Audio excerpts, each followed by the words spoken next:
Today we're joined by three industry experts. We've got Iain Corby, the Executive Director of the AVPA, we've got Mel Brown, the past CEO, and we've got Jenni Garratt, the Sales and Marketing Director from ServeLegal. If I could just ask each of you one by one to introduce yourselves and discuss a little bit around what you do. So we'll start with you, Iain. Thanks, Oscar. So I run the Trade Association for Age Verification Providers around the world. So that's about 30 different companies who provide online and in-person age verification, age estimation, and age inference solutions. And our mission is to make the internet age-aware. That's great. Thanks, Iain. And Mel, over to you. My name is Mel Brown. I'm the CEO of Pass. You'll all recognise Pass as being the UK's provider of physical proof of age and more latterly digital proof of age. We are recognised by our hologram and our logo, and we have around about 9 million cards in circulation. Thanks, Mel. Great. And over to you, Jenni. So I'm Jenni. I'm Sales and Marketing Director at ServeLegal. We are a company who supports all of the retailers in the UK who sell age-restricted products. So most of the UK supermarkets, gambling companies, and a lot of the sort of newer channels, so like delivery companies and things like that as well. And we support them with managing their age verification policies and checking that people in store or on the doorstep are actually asking for ID. We're also members of the AVPA, and clearly in the work we do, we have a lot of use for the Pass hologram. That's great. So we've got a very established and expert panel here. I think one of the key reasons for having this debate today and panel discussion is around the upcoming legislation changes around the alcohol licensing conditions. So if we start with Iain, you've got a very good understanding of government, the previous 2003 mandatory licensing conditions and the proposed changes. Could you just touch a little bit on what we should be expecting coming into 2026? So mandatory licensing conditions is a bit of a mouthful, so I think we're probably all going to just talk about the MLCs. Now, historically, these are the regulations in secondary legislation about when you buy alcohol in person, and they currently require that you have either a physical hologram or an ultraviolet mark on the proof of identity that you produce if you appear to be under the age of 18 to the person selling you the alcohol. Now, try as we might, we found it utterly impossible to put a hologram onto a mobile phone. So that's essentially ruled out any kind of digital ID. Now, the government announced just about a year ago now that by Christmas of this year, it would be legal in the UK to buy alcohol using digital identity. Now, that's going to require a change to the secondary legislation. We're expecting statutory instruments to be laid before Parliament this side of Christmas, and they should therefore become, as long as nobody objects, become the law in time, probably just for the Secretary of State, to be honest, to go and buy a beer to prove that this is the case. But very quickly, we hope to then roll out nationally the ability to use your mobile phone rather than having to carry a wallet with some valuable physical identity, to use your mobile phone when you're in the pub or in the casino or, frankly, anywhere else you need to prove your age. That's great. And I guess, Jenni, from your experience with a number of your retailing customers, how will these changes affect a lot of them and how they run their businesses today? So I think the biggest change in terms of what Digital ID is hoping to do is to make the customer journey a lot more seamless. So the idea would be that the customer would be able to prove their age in a much more easy way. They don't have to rifle through their wallet, try to find their ID. But equally, that would then allow a more frictionless sale process from the staff's perspective as well. So I think a lot of the retailers that we're working with are still seeing this as early days. There's a lot that's still to kind of be confirmed. They want to see whether the legislation comes in at the point that the government is saying it will do. But I think the main kind of opportunity really is about that seamless process for purchasing alcohol and then, in addition, other age-restricted products like vapes and things like that. So I think the retailers that we work with are very good at physical proof of ID. They've been doing that for a long, long time. They've perfected their staff training and how they monitor compliance. This is going to be a whole new world for them. So there's a lot of uncertainty, but hopefully the conversation and the legislation as it moves forward will become a lot clearer. And just touching on that uncertainty that you mentioned there, of course, in recent weeks we've seen things coming out from government around mandatory ID schemes. I guess, Iain, can you share your perspective on that, please? Yeah, just to bring everybody right up to date, the government announced it's going to introduce a mandatory government-issued digital identity. They mainly said this was to stop illegal immigrants from working in the UK.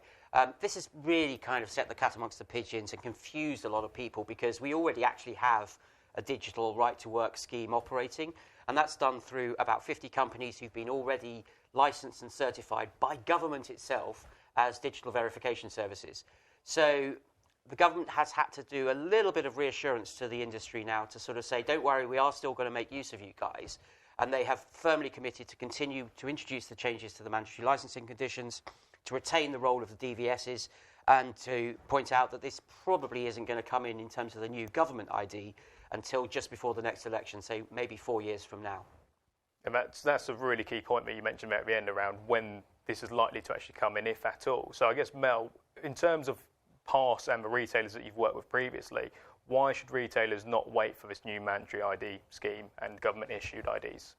I think the new legislation will be transformational for both the retailers and for consumers.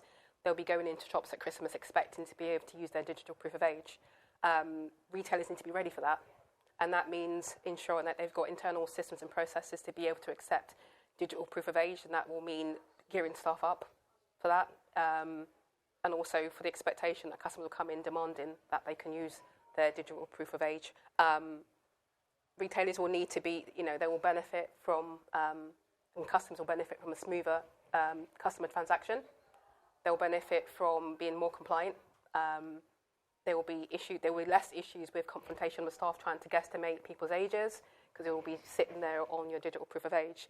I think when you look at urgency and you look at opportunity, the urgency is it's happening by Christmas, and the opportunity is actually they've got the opportunity now to get things ready in time for Christmas. And can I add just a couple of points, one technical and one legal? So technically, the government hasn't told us how you will be able to read a government digital ID, and for complex technical reasons, you need some sort of protocol that allows you to validate. You can't just look at an image on a phone and go, oh yeah, that looks about right, because your average 7-year-old can switch a photo or change the date of birth on an image. You've got to read it and make sure it's actually true.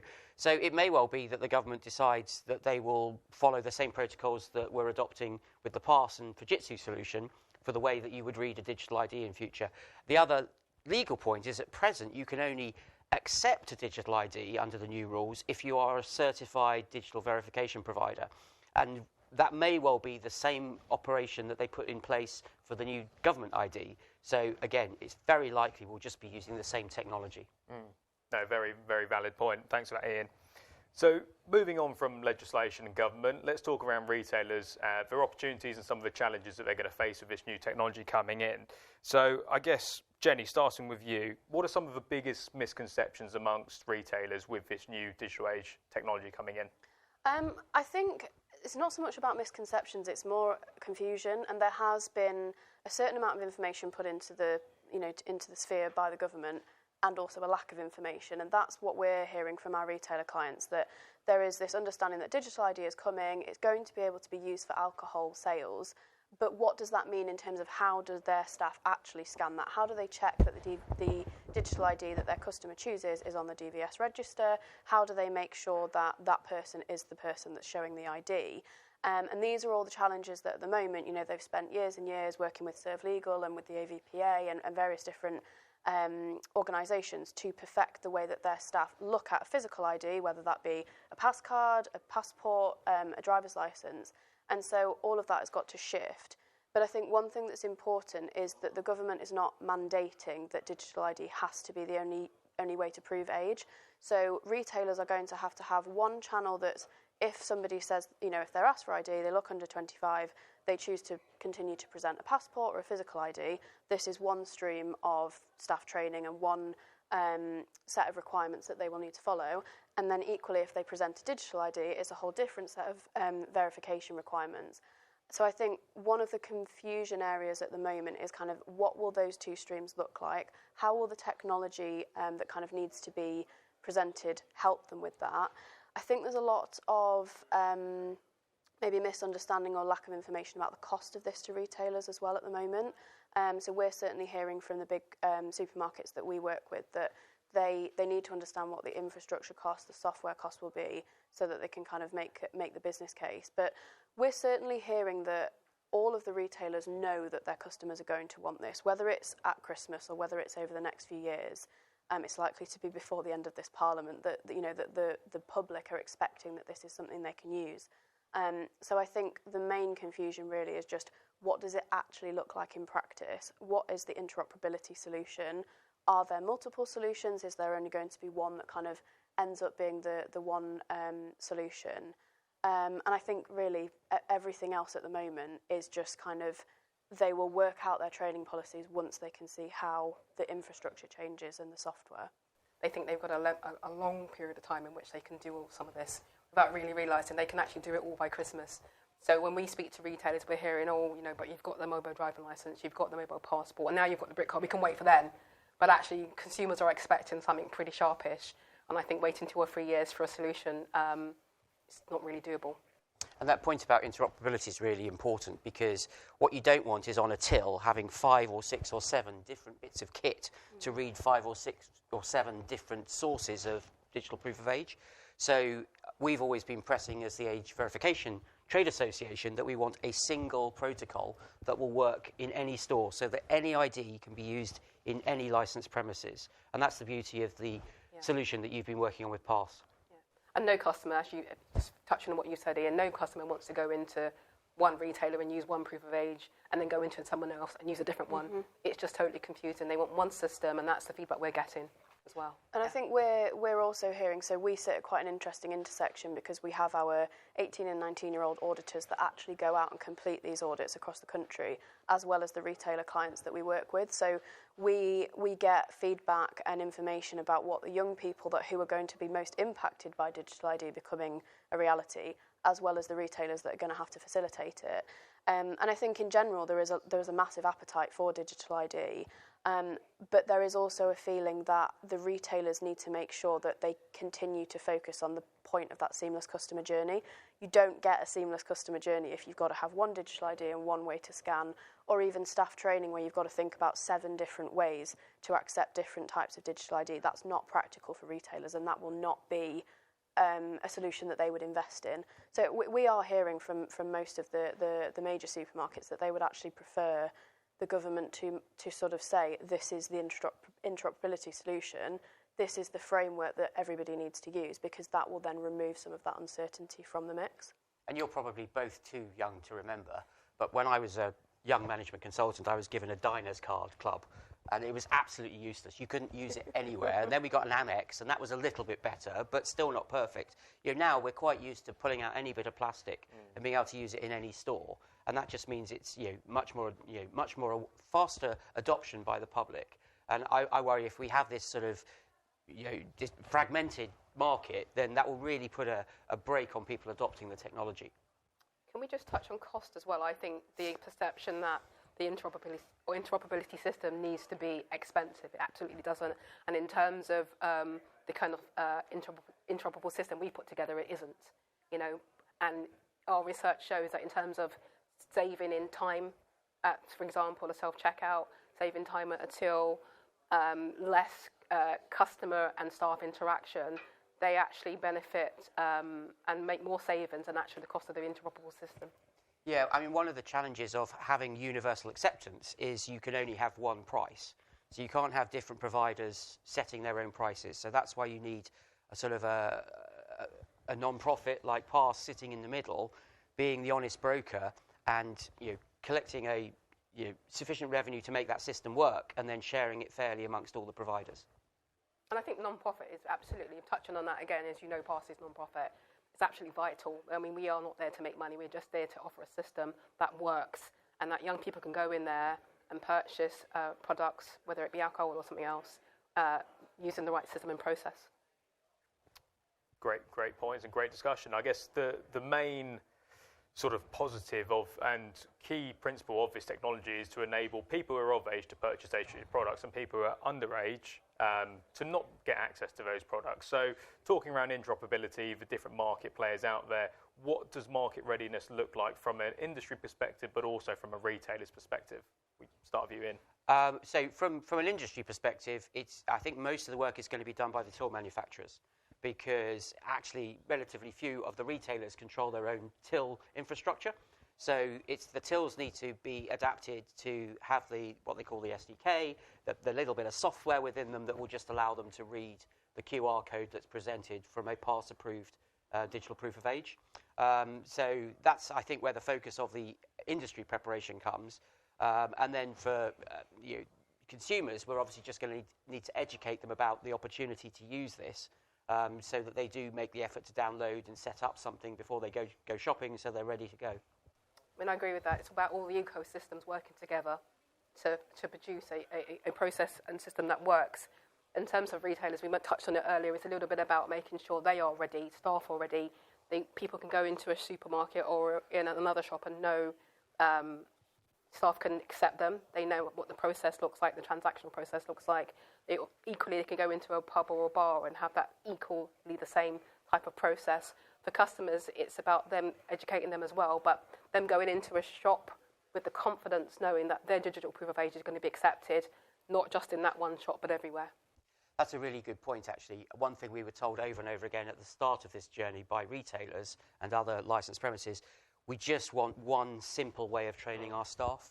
I mean, Jenni, you might have something to say on that. So. Yeah, absolutely. I think at the moment, retailers do have one kind of main simple way, because it's a case of you can accept usually 3 different types of physical proof of age, and they will focus their training on how to estimate whether someone is over 25 or not for Challenge 25, and then what that sort of challenge looks like. With digital ID, there will need to be 2 different streams, because you still need to be able to accept physical ID if someone chooses to use that. But as we say, there should be one streamlined way of training staff from a digital ID acceptance. So it would be, you challenge somebody, they present their ID, it would need to be scanned to check that it's on the DVS register, and then obviously there needs to be some kind of biometric verification that the person that's presenting it is the person in the ID. I think from a sort of seamless customer journey perspective, and also that point about a customer going to one supermarket to another supermarket, then to the pub, then when they order their takeaway and it comes via a delivery company, for this to really become something that revolutionises the way that young people prove their age, it has to be consistent across different channels. So if you think when you go into a pub, it's a different transaction. You go up to the bar and you are served at the bar. In a shop, you might be at self-scan till, you might go to the main till, you might go to the kiosk. In a restaurant, you might be sat down and a server comes over to you. So all of those things will need to be bedded into the individual retailer, hospitality companies, leisure companies' process, so that the digital ID verification process can happen at those different customer sort of interfaces. Jenni, really good point there around the different sales channels. So, looking at the self-checkout to pay in aisle to click and collect to delivery. I guess, Mel, from the passer's perspective and the digital proof of age scheme that you've started to set up, how have you tried to look at the different validation methods that will work across all of those different sales channels? So we've done lots of research on ways in which customers purchase items, and our system looks at accepting proof of age via mobile app, via till. If you go to a till at Tesco's or Sainsbury's, for example, you can prove your age there. And also, again, if you're at a self-checkout, you'll be able to scan your digital proof of age and the challenge QR code that sits with it, and be able to prove that you're old enough to buy that age-restricted product. I think I mentioned earlier that that whole process, particularly at the self-checkout, takes less than 5 seconds and is deeply efficient. And one of the areas where we've had the worst levels of compliance is on super fast delivery. So I won't mention any particular names, but you go online and 15 minutes later a bottle of vodka has arrived. And my young nephew, who's 12 years old, had learned from the older boys in school that what you do is you tick the box and say, please don't ring the doorbell, please just leave it in the porch. And then even if your parents are at home, you can just go and pick it up. So all these companies operate pretty sophisticated apps. They could easily build this into the app to make sure the delivery person has seen that QR code and has got the evidence that they did a proper age verification when they were making those deliveries.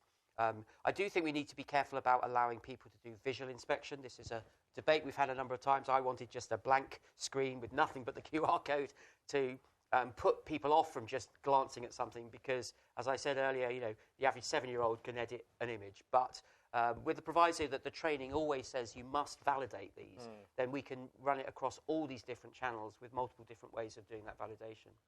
I think just to add to that as well, in the sort of sector you're talking about there with super fast deliveries, there is a lot of, that industry is trying to innovate and trying to improve the compliance in that world, because it is a much more difficult, if you're on a doorstep rather than in a store, it's much more difficult to kind of deal with potential confrontation. And one of the technologies that some of those companies are looking at the moment is actually ID scanning. So digital ID provides a much sort of in my opinion, better, more private, more robust solution than somebody on a doorstep saying, can I have your ID? I'm now going to scan it with this app. And that, although they're not collecting any data, they're not storing it, if you're asking someone for a physical ID to effectively take a picture of it, that is likely to be a lot less accepted than a digital ID where you say, okay, can I scan your QR code?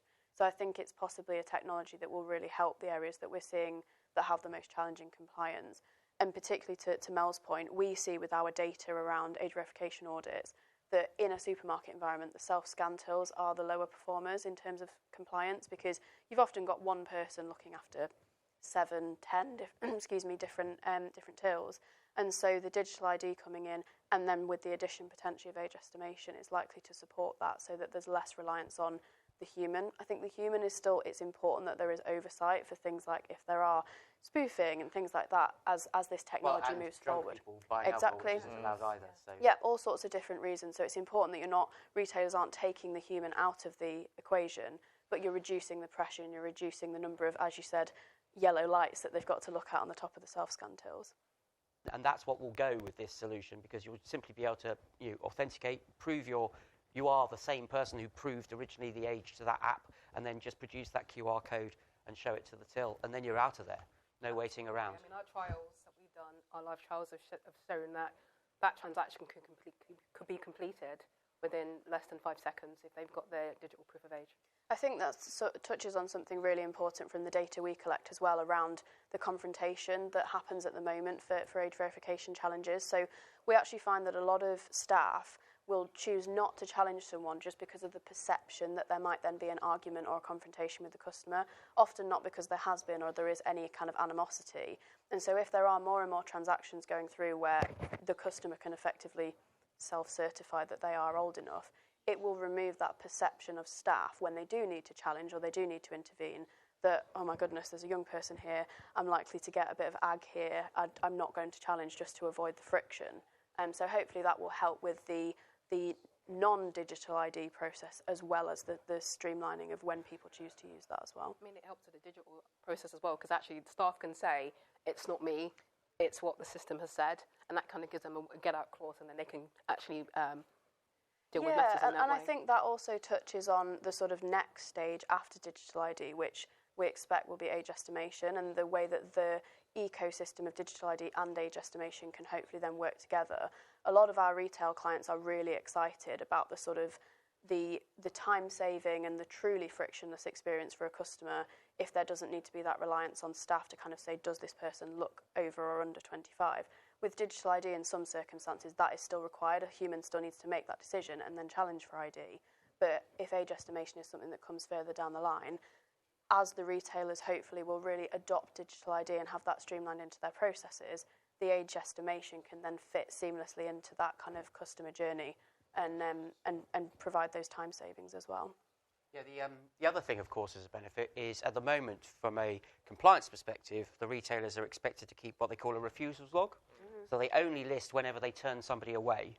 And it's a bit hit and miss whether they do that. But they don't keep any log of when they check that the ID was taken. Now, although it's completely anonymous, the system will allow you to have a record of a transaction and to demonstrate that that age was proven using digital ID. And so there's that extra benefit in terms of defending yourself in court if somebody's accusing you of making sales without checking identity. Yeah, great points. And I'd just like to touch on one of your points there, Jenny, around other age assurance technologies. So, of course, we're talking around digital ID here and age verification in particular, but you mentioned age estimation and how that can be used to create that interoperable solution for retailers. Ian, what's your view on age estimation as a technology and what it could potentially do for retailers? Well, I mean, we were extremely surprised and disappointed that the government didn't legalise age estimation at the same time as age verification using digital identity. We know from trials which were sponsored by the Home Office that it was incredibly successful, completely effective in the sense that we don't just test to see if you appear to be over 18. There's always a buffer age which reduces the margin for error down to a level which, frankly, is lower than the likely margin for error with a physical identity card, So it's still more robust than having people show you bits of plastic. But for whatever reason, the government was not, persuaded of that. And we are stuck with just having the digital identity to start with, but we'll certainly keep pressing for that to be part of the mix, because, of course, that means that most people who appear to be over, say, 25 will literally just go through the shopping experience with no interruption whatsoever. And this technology is being used online for age checks as well nowadays. Yes, certainly for age checking for retail, online retail sales and access to content and dangerous processes online under the Online Safety Act. Different bits of government are taking different views of the same technology. No, very interesting. I think if I can just add to that, we certainly find from our auditor community, who generally are younger, that there's quite a lot of acceptance and excitement about the idea of digital ID. When it comes to age estimation, I do think there is more kind of education of the public that needs to happen. So I think we're all in agreement that the technology, has very clear benefits. And a lot of, as I say, our retailer clients are very excited about digital ID plus age estimation being a really comprehensive age assurance solution. But I think we see just from the sort of public backlash from the government brick card announcement and from things like when you see retailers putting in CCTV cameras to try to stop with shoplifting, there needs to be a really clear education campaign to make sure that people understand exactly what that technology would be doing, that it's not collecting and storing data about you, it's just simply checking whether you're biometrically looking of a certain age. But I think also there then does need to still be a clear process from retailers about what happens if somebody does look significantly older or significantly younger than what the technology looks like. These sorts of things, it's really important to consider how the experience of someone who is, in the extreme. So making sure that a customer wouldn't be denied alcohol and have to wait forever and ever and ever because there's no sort of staff human policy in place if they happen to look significantly younger, but they're actually nearly, 35 or something like that. It doesn't happen in the main, but I think where the public needs to have more sort of confidence is about making sure that those extreme cases are catered for and that there's not going to be stories in the news of, this person was left waiting forever in order to buy their beer when, if there was a human, that potentially wouldn't have happened. I think anonymity, privacy and data security are really critical here. And right from the very start of the design process, which incidentally was done through industry consensus, working with age verification providers, with PASS, but also with retailers and other licensed premises, we took a view that people would not want to be sharing more data than was absolutely necessary. And at the end of the day, the only thing you have to prove is that you are over 18. Yeah. So we don't need to share, as we do when we show our driver's license, our photograph, our date of birth, our exact date of birth, and our address, which is what we're showing every bouncer when we go into a nightclub. So the system we devised with PASS and yourselves was you prove you are who you say you are just to your own phone, and then the phone creates a QR code, and the QR code is merely saying the person holding this phone right now is a person who has previously proven that they are over 18. Bang, and it's just a plus 18. That's all it's showing. Now that contrasts with the mobile driver's license standard, which is being adopted elsewhere in the world, particularly in the US, an ISO standard called 18013. And that actually transmits all that data to the retailer. So up pops on their screen or on their mobile phone if they're a bouncer on the door of the nightclub, the photograph of the user, the name of the user, potentially the full date of birth. And we just think that's massively unnecessary and oversharing, almost certainly not compliant with UK and EU GDPR. And that's why we took a very different design decision to go with this simple QR code. And I'm still convinced that's absolutely the right decision. And that's why I hope when the government ID comes on board and all the rest of it, they will move and adopt this approach rather than the MDL approach. I think that's a really, really important point, that in order to get acceptance from the public, that message needs to be much clearer from the government, from providers. I think there is a perception among the wider public that the model is potentially more like the US model. Or, there are comments that have come through some of our auditor surveys where they think that actually it's tracking everything that you buy. Not the case, but there is this misconception around what the information that's actually being stored will be. So I think if that education piece can be successful and people really understand exactly what Iain's just said, there is likely to be a much greater acceptance of what is this technology actually capturing, and an understanding that basically it's nothing and nothing is being stored or given to the retailers other than the fact that you are old enough to buy this particular product. I think the public have spoken and said they actually don't want to be giving their information, their personal data out. I mean, there is a petition that we all know about that's been, nearly 3 million people have signed up to requesting that their data is not transferred in that way. So I think the government need to just listen to what the public are saying. Yeah, and we're giving consumers a choice of which identity provider they use, which pass member they use to prove their age. And so it may be that they distrust some suppliers, but they may have one or two suppliers who think, they've got a really good reputation. I know somebody who works for them or whatever. I trust them not to be tracking me. I will choose that one. And therefore, we think that giving the consumers choice is going to massively encourage adoption.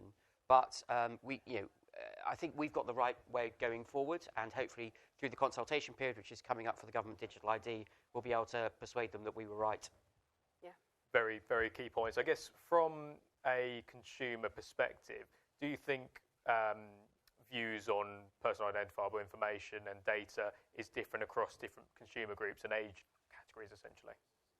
I wonder. I think the younger 16 to 25-year-olds are probably less concerned about it. They are living in a digital world and have done for a very long time, and so are likely to adopt most digital things that happen nowadays. I think the older population, maybe such as myself, perhaps you, Iain, are much more dubious about the reasons behind some of the storage of that data and what our data has been used for.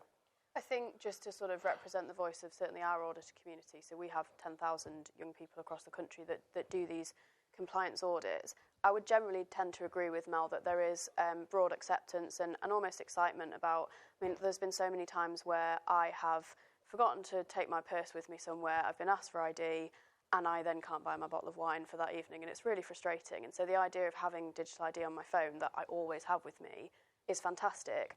I think it's dangerous to assume that young people just don't care about privacy and aren't worried about this at all. I think it's really important that that sort of generation and demographic is also shown the same respect, that we're not going to be using this data for XYZ purpose, just because they also have parents who may then have concerns, as you say, with sort of older generations. So there needs to be plenty of consideration given to educating not just the people that might be a bit more technically skeptic, but also everyone that's going to be engaging with this technology. But I would generally tend to agree that there is more excitement than concern from the sort of 16 to 25-year-old group that we work with. Yeah, because kids don't leave home with their wallet anymore, right? They just go out with the phone. The phone does everything.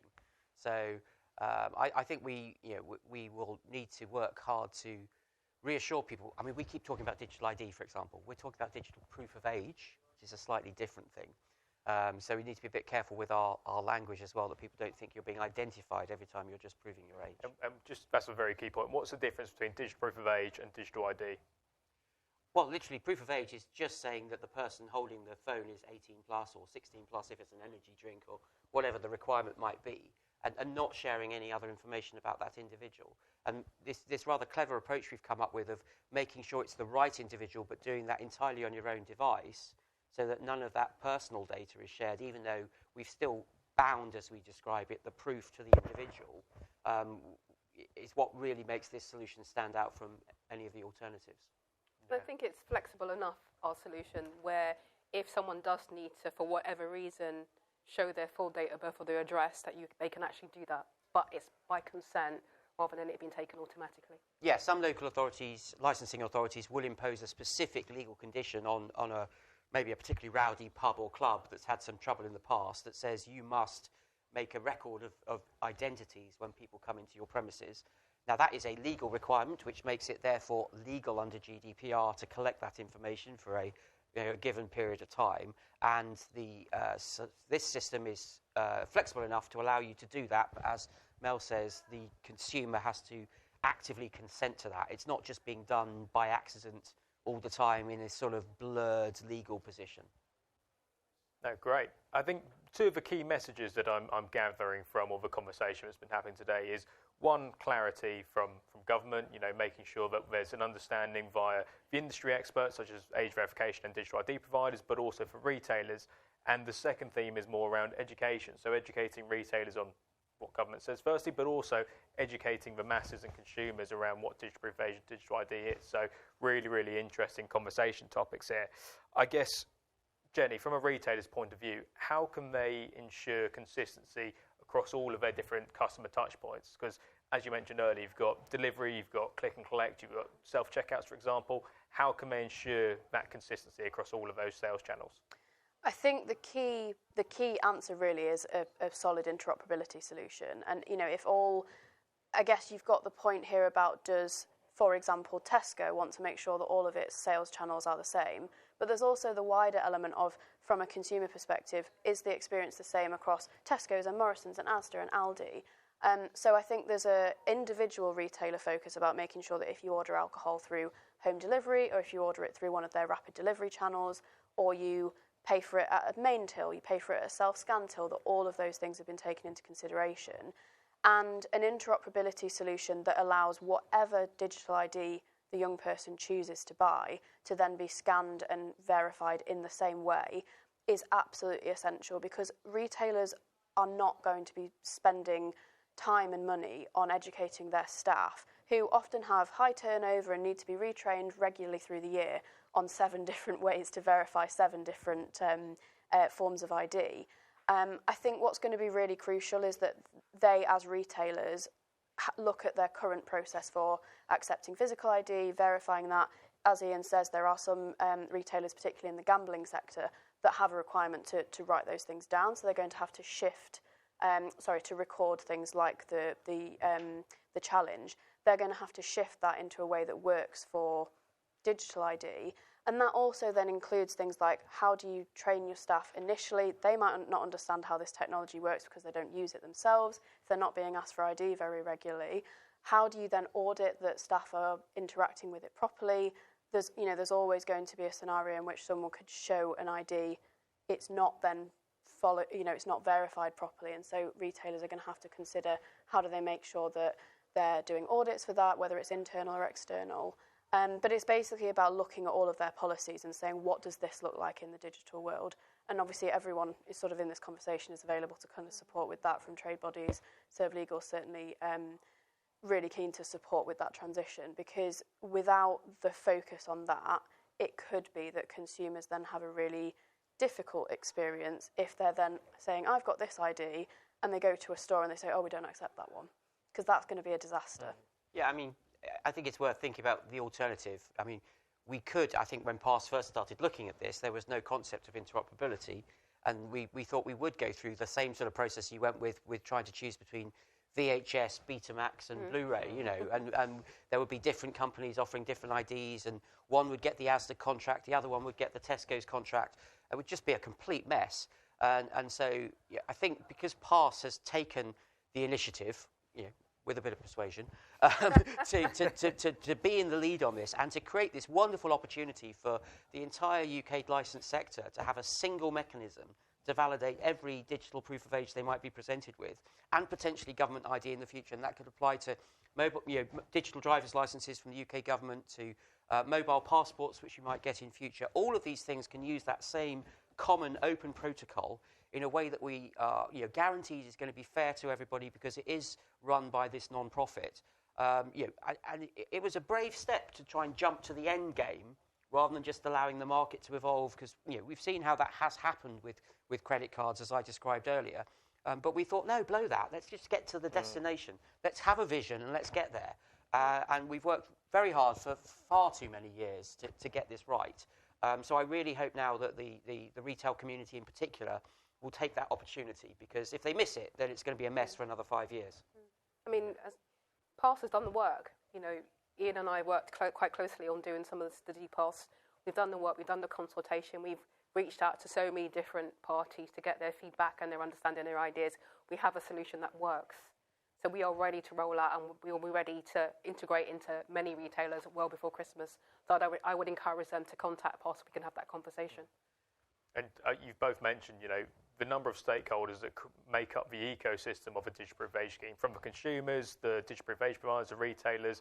There's a massive number of people who are involved in this. And Mel, if you could just briefly touch on, how you've managed to work and engage with a number of these different stakeholders, but also how you've managed to agree industry standards on the back of all of these successful sessions you've had. So I will touch on it. I know, Iain, you've done quite a bit of the work initially. Did you want to start first? Well, I suppose we started by writing business requirements and a specification, which was we put out in the form of an invitation to tender to the market. And it was a good and open and competitive process. We had a lot of proposals, including from yourselves. And then we went back to the industry to decide which of those that we selected. So it wasn't me and Mel in a smoke-filled room deciding which of our mates we were going to give the contract to. This was an incredibly open process. So having established that, we then had a working group led by Nick Mothershaw, who at the time was with the Open ID Exchange, so another neutral party, but a real technical expert that drove the detail of the requirements when we were working with yourselves. And then probably we've now handed over to Mel to do more of the stakeholder engagement. So perhaps you want to pick up on that. Had lots of conversations with many retailers, those in the UK, in the hospitality industry, about what works for them, what doesn't work for them, and we used all that information to embed it into a system that we now have. So we're really confident that we're offering will benefit all. And you've spoken to Hospitality UK, and the Retail of Alcohol ACS. Standards Group, We've done it Association of Convenience Stores. Yeah. So I think we're talking to all the right trade groups to get everybody on board as quick as possible. But I think it's a really compelling commercial offer as well, because it's not going to be exorbitantly expensive to be able to accept these through the licensing arrangement which is on offer. I think to that point as well, we sort of talked about the risks and the considerations and things that retailers need to take. There is also a risk to just not getting on board with this. So right now, you can't currently buy alcohol anywhere, so all retailers are kind of one and the same on that front. If there is a retailer that really takes the initiative, gets involved, there is likely to be, particularly from young people, a focus on, right, well, if I'm going to choose between X retailer and X retailer, I know that I don't need my ID, my physical ID for that one. It's going to be a more seamless process, and I'll go there. So although there are a lot of considerations from privacy to cost to, sort of the way that you adapt your staff training and your audit programme in terms of accepting digital ID, if you don't consider that, there is a clear reputational and revenue-based risk about being the one that's kind of left behind, and that customers are not associating with moving forward with the technology of the day. I mean, I agree with that. People heard before Christmas last year that they'd be able to purchase alcohol by Christmas. That's their expectation. And to go into a major retailer or any retailer and not be able to do that, I think will be a massive problem for them in terms of their retaining their customer base. Great points. I guess, Iain, from a lot of the work that you've done in other sectors, but also internationally, what are some of the lessons that can be learnt from government here in the UK, but also from organisations like PASS, who are setting up an interoperability scheme? So, I think this is kind of cutting edge here in the UK. As I mentioned, in the US, they are beginning to use mobile driver's licences. It's very different there because it's all managed on a state-by-state basis, and it's very much down to the individual retailer to decide what they're willing to trust. So they've been doing it the hard way over there, where individual suppliers have gone out to individual retailers and tried to persuade them to accept their particular form of ID, which is the opposite of what we're achieving here by doing it in this much more comprehensive way. There are some parts of Europe which already have fairly sophisticated digital ID schemes, but again, you're generally using government-issued ID, and although they may be more relaxed about the risk of being tracked in that process, no matter how much we might tell people that the government cannot track them using their digital ID, a lot of people aren't going to believe that. So based on all my experience looking around the world, I feel we've got the right balance here. We've come up with the right compromises, the right solution that should make this one of the more successful options in the world. That's great. And I guess just final few questions that we have here before we close off. Jenni, what does success look like for retailers and consumers? I think the ultimate goal of this technology is to make the customer journey more seamless, more frictionless, from a staff perspective as well. So less confrontation, less concern about tension when you're asking someone for ID. So ultimately, success looks like a scenario where any customer can choose whichever form of digital ID they want, or choose to still use physical ID if they want to do that. I think mandating this would be the wrong way to go, because you're taking away that sort of liberty from people.